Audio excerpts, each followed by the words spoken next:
a feast.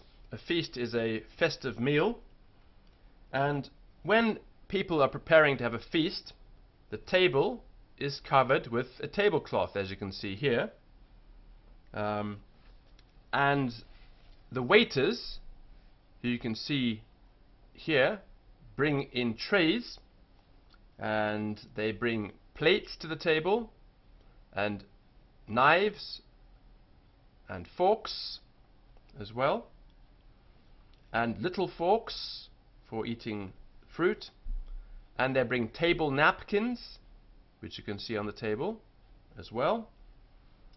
Bread is brought to the table here, and there's also a salt cellar on the table here with the salt inside it. And then the dishes of food are brought in on platters.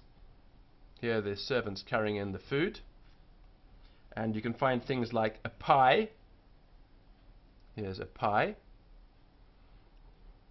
brought in on a plate.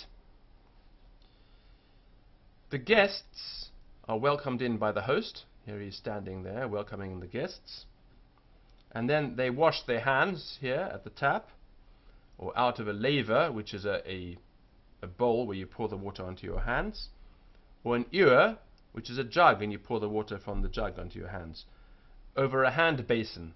Here's the hand basin. If they haven't got a hand basin, they use a bowl, and then they wipe their hands afterwards on a hand towel, which is here. And finally, when that's been done, they sit at the table on chairs.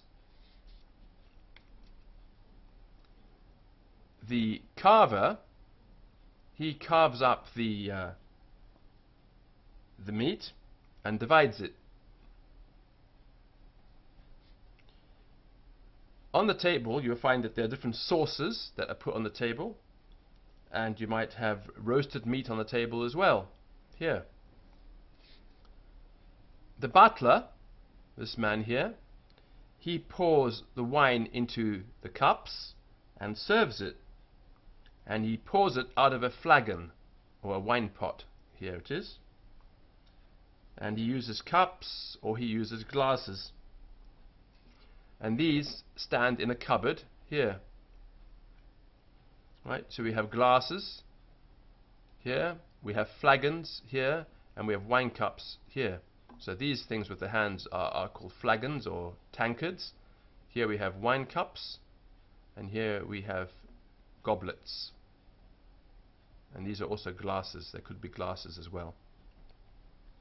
And this here against the wall is called a cupboard. C-U-P-B-O-A-R-D. The master of the feast, right, he drinks a toast to his guests. Here he is, and he's holding a glass in his hand, and he's drinking a toast to his guests. What else can we see in this picture? Well, we can see some windows with panes of glass in the windows, and we can see that the gentlemen are wearing frock coats.